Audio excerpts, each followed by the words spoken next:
नमस्कार मित्रांनो,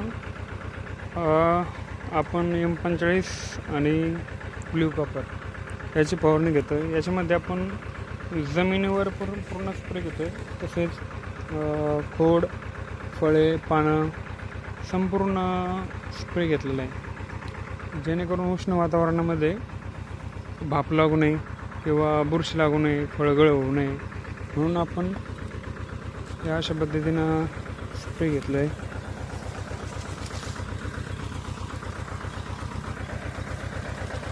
याचा आपल्याला फायदा असा होणार आहे की वातावरण जरी उष्ण असलं तरी देखील बुरशी आपण बऱ्या प्रमाणात थांबवू शकतो।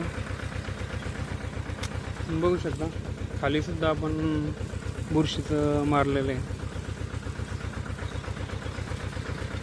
या अशा पद्धतीनं।